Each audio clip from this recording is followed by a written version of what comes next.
Hola, bienvenidos a mi canal. Soy Miguel Ángel Hidrogo y les compartiré noticias, testimonios de conversión, música y mucho más de nuestra Santa Iglesia Católica. No olvides suscribirte a mi canal y activar la campanita de notificaciones.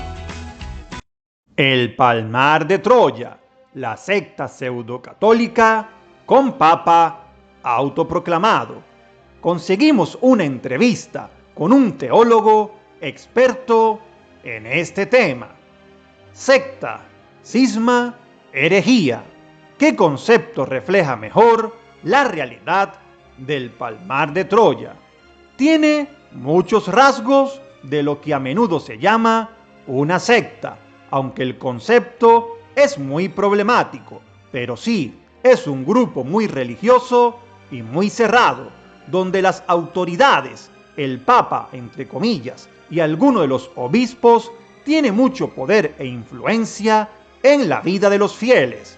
Hay una separación casi total entre los fieles y los que están afuera de la iglesia.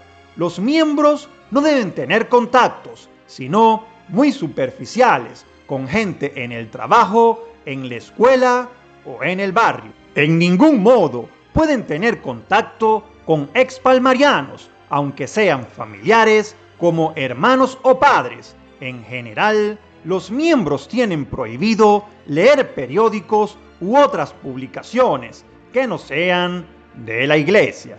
Según la postura de la Iglesia Católica, la Iglesia Palmariana es un grupo cismático. Desde 1976, los palmarianos consagraron un sinnúmero de obispos sin la autorización de la Santa Sede, aunque con la sucesión apostólica formal por vía del arzobispo vietnamita Thuc.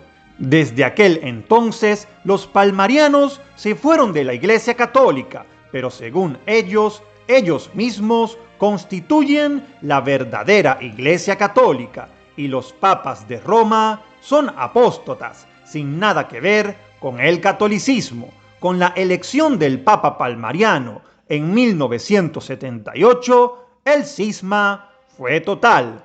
Además, según la postura de la Iglesia Católica, muchas de las doctrinas palmarianas son heréticas. Después del Concilio Vaticano II, algunos sectores de la Iglesia Católica, descontentos con los cambios, optaron por una postura tradicionalista.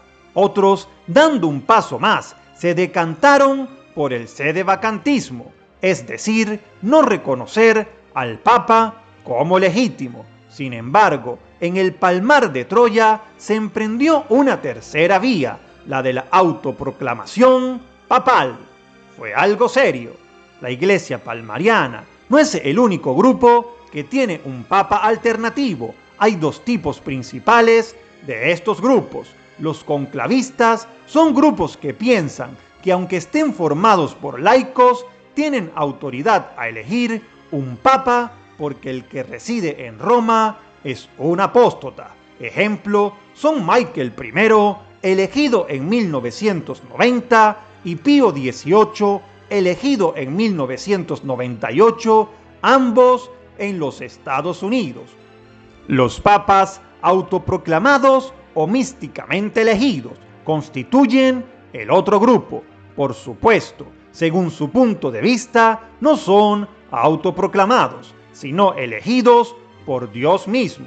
Además de Gregorio XVII, en el Palmar de Troya hay varios papas de este tipo. El Papa canadiense, que también se llama Gregorio XVII, o más bien Jean Gregorio XVII, se proclamó papa por intervención divina en 1968 y murió hace unos años. En lo referente a las doctrinas, ¿en qué se para este movimiento de la fe católica o es simplemente una versión antigua del catolicismo?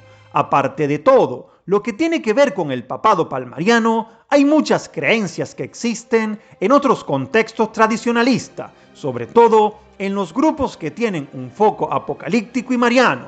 Al principio, el Palmar de Troya era como muchos otros lugares donde gente decía que había visto a la Virgen y recibido mensajes. la gran mayoría de estos casos no reciben ninguna autorización formal de parte de la Iglesia oficial, y algunos, como el caso del Palmar, las autoridades eclesiásticas los prohibieron.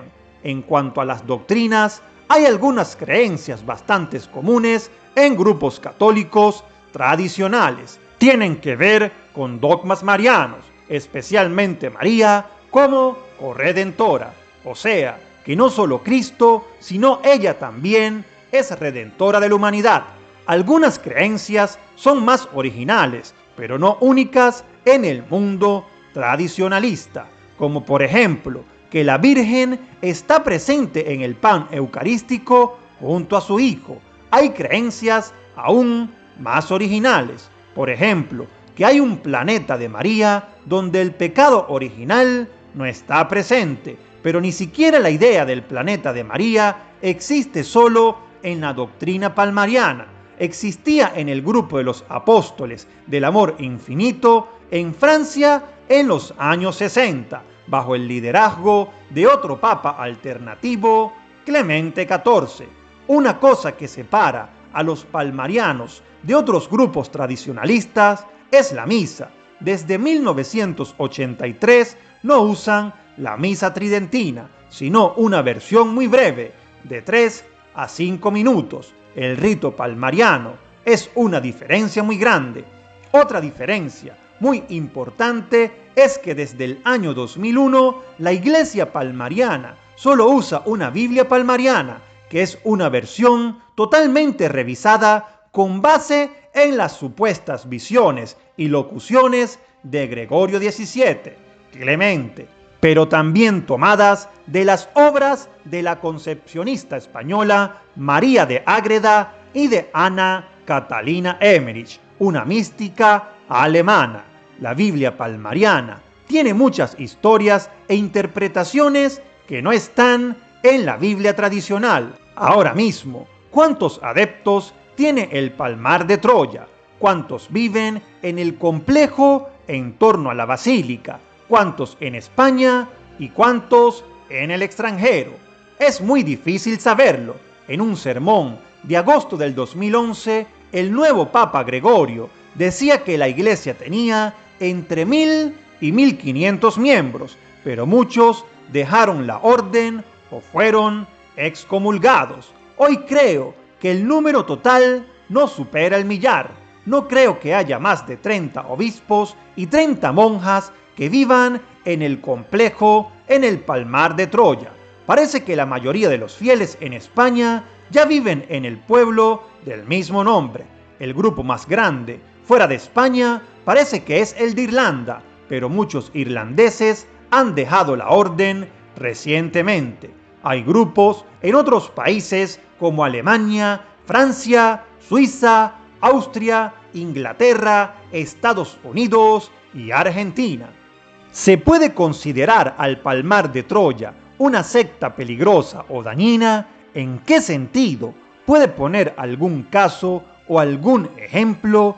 Creo que es peligrosa para los miembros. La Iglesia tiene un interés muy grande en el dinero de los fieles y ellos tienen que donar mucho de lo que tienen a los líderes. El Palmar de Troya siempre ha sido un negocio. Otro aspecto es la separación de los que viven fuera de la Iglesia. Hay muchas historias muy tristes de gente que ha dejado la Iglesia y por eso no puede hablar con sus familiares si todavía son palmarianos. La Iglesia no encierra a la gente, pero es un paso muy grande dejar toda la familia y todos los amigos. Y si has entrado en el clero o con las monjas de joven, es poco probable que tengas una educación que pueda servirte en el mundo exterior. En este aspecto es muy parecida a otros grupos cerrados. ¿Quién es Pedro III, el nuevo Papa? No sé mucho de él. Es un obispo suizo originalmente llamado Marcus. Era secretario de Estado del ex-papa Gregorio XVIII, elegido por él con el derecho de sucesión. Algunos exclérigos de la orden me han dicho que el nuevo papa es algo flojo y no un gran pensador. Por lo que usted conoce, ¿qué futuro le espera a este grupo. En la última época de su papado, Gregorio XVIII hizo cambios en las reglas de la orden, una ligera liberalización. Es muy probable que el nuevo Papa continúe con estas reformas para retener a algunos miembros. No creo que ahora pueda transformarse en un grupo tradicionalista normal.